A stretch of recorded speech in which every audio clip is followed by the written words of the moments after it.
tem uma questão em fenomenologia, é que fenomenologia exige da gente necessariamente suspensão de pressupostos. Né? Então, por exemplo, como é que você normalmente constrói uma teoria na tradição? Você define um objeto de estudo, você levanta as teorias, que são as teorias sobre esse objeto já construídas anteriormente, você critica certas posições, você se aproxima de outras posições e constrói, então, a tua teoria numa espécie de meio termo, sabe? Você vai meio que dialogando com as teorias já constituídas, né? Bom, mas fenomenologia exige da gente uma suspensão de toda e qualquer teoria. Então, fenomenologia começa quando as teorias são suspensas. Exatamente isso tem uma consequência. É que você não pode fazer... você não pode se relacionar com temas, assim, com objetos de pesquisa, da mesma forma que a tradição se relacionava. Exatamente porque a fenomenologia exige da gente uma suspensão, que é uma suspensão das teorias. Não é? Bom, isso significa dizer o seguinte: se o que o Heidegger está fazendo aqui é exatamente a partir da noção de ser no mundo, pensando o caráter propriamente dito do mundo, se esse é o tema central do pensamento heideggeriano nesse tempo, bom, o problema fundamental é como é que o Heidegger pode chegar a uma noção de mundo. Ou seja, como é que ele pode determinar propriamente o conteúdo específico da mundaneidade, o caráter do mundo. Né? Bom, esse problema, que é o problema fundamental do Heidegger, exige dele o seguinte: ele não pode pressupor que existe alguma coisa como o mundo, e então inventoriar as diversas concepções tradicionais acerca desse tema. Mas ele precisa encontrar um lugar, que é um lugar onde o mundo fenomenicamente se dê, onde o mundo por si mesmo se apresente. Né? Bom, mas tem uma questão, e a questão é a seguinte: é que existem certos entes que se denominam intramundanos. Por exemplo, essa cadeira aqui é um ente intramundano. Aquela câmera, ela é um ente intramundano. O quadro é um ente intramundano. O tapete é um ente intramundano. A casa é um ente intramundano. Eles estão dentro do mundo. Né? Bom, e tem uma vinculação clara entre esses entes e o seu mundo. Eu fui criado num mundo que era um mundo que estava engatinhando em tecnologia de imagem. Né? Então, para mim, já era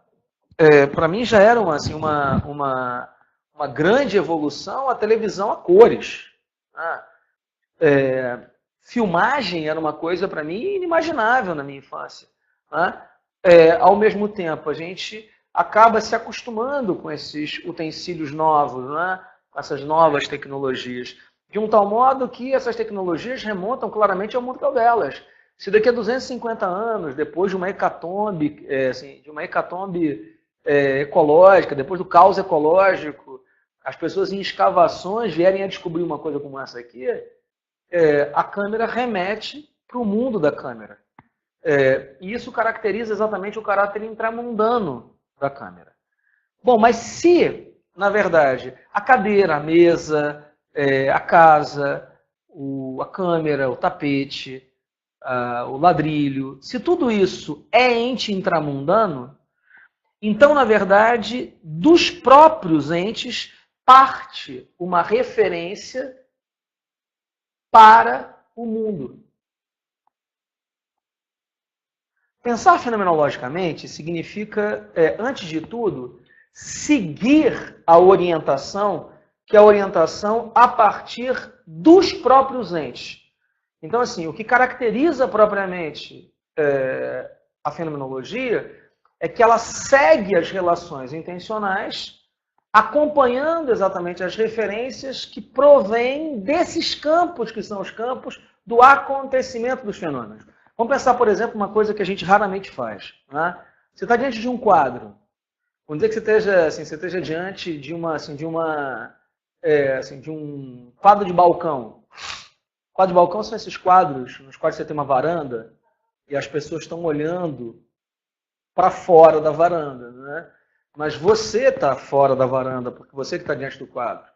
Sabe, dos olhos, do olhar, parte uma referência, que é uma referência para fora. De um tal modo que você precisa questionar, quando você tem uma coisa como essa, quem é que está olhando quem? Se sou eu que estou olhando eles ou se eles estão me olhando. Porque aquilo inverte a situação. Isso acontece não porque é uma concepção teórica do pintor, mas porque o próprio jogo de olhares implica uma alteração, que é uma alteração da relação entre esses olhares em geral. Né? O que caracteriza a fenomenologia é exatamente o acompanhamento dessas referências que provêm do acontecimento. Bom, isso significa dizer o seguinte, né? Esses entes intramundanos aqui, eu fixo os entes intramundanos, dos entes parte uma referência para o mundo dos entes. Só que tem uma coisa que é importante aqui. É preciso encontrar essa referência numa imediatidade. E por que numa imediatidade? Porque se essa referência ela estiver muito mediada por teorias, muito mediada por uma espécie de filtro, você acaba seguindo a referência meio que matizada pela mediação das teorias. Né? Então é preciso encontrar o ente intramundano na sua dimensão mais imediata, para além de toda e qualquer teoria, para além de toda e qualquer concepção, para que você possa radicalmente encontrar o ente intramundano na sua referência estrutural ao mundo. Quando é que isso aqui se dá? Quando é que isso aqui se dá? Isso aqui não se dá quando você tem um objeto. E por que não se dá quando você tem um objeto? Porque objetos dependem de uma subjetividade que posiciona objetos. Então, toda vez que você escuta falar em objeto, você já está pensando o campo de mostração como se ele fosse estruturado originariamente a partir de um sujeito que posiciona objetos contrapostos. Você podia imaginar o seguinte, bom, então o objeto não, mas a coisa. Isso aqui é uma coisa. Bom, mas por que não a coisa? Porque na nossa tradição, toda vez que a gente escuta a coisa, a gente pensa em um suporte de propriedade. É uma definição que vem com Aristóteles. O que é uma coisa? Uma coisa é um feixe de propriedades sustentado pela sua essência. Então você tem certas determinações da coisa sem as quais ela não se mantém o que ela e determinações das coisas que são contingentes. Essa cadeira, por exemplo, tem certos elementos que são contingentes. Ela ser de couro, ela ser preta, ela ter braço. Ela não deixaria de ser uma cadeira se ela perdesse isso. Mas se você retirar, por exemplo, dela o assento, vai ser problemático. Assim, uma cadeira sem assento é uma cadeira difícil de você sentar. Bom, mas então, isso aqui também não, porque quando você escuta a coisa, você imediatamente pensa em suporte de propriedade. Nesse sentido, tem uma contaminação, que é uma contaminação teórica no próprio termo. Bom, mas existe uma palavra em grego, é o que o Heidegger vai dizer, que é a palavra pragma. Os gregos eles têm uma peculiaridade, a língua grega tem uma peculiaridade, é que eles têm muitas palavras para coisa, muitas. Tá?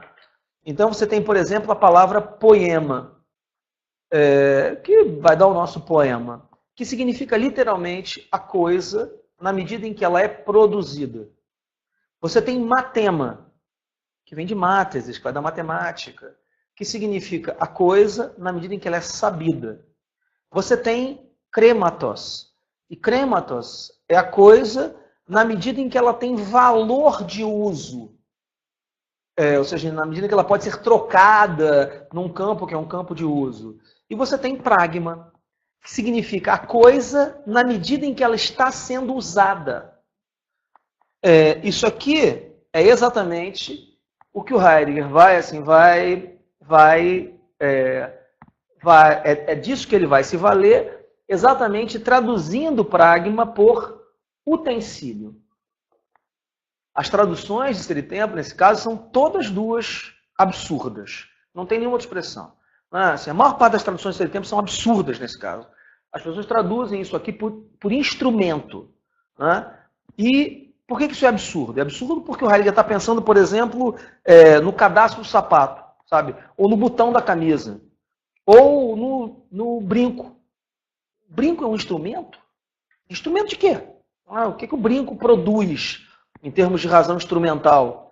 Não, o brinco é um utensílio, uma coisa de uso. A câmera é um utensílio, a cadeira é um utensílio, o tapete é um utensílio. Agora, chamar um tapete de instrumento é duro. Instrumento de quê? Essa palavra é uma palavra que o Heidegger utiliza literalmente como coisa de uso. E aqui, você já...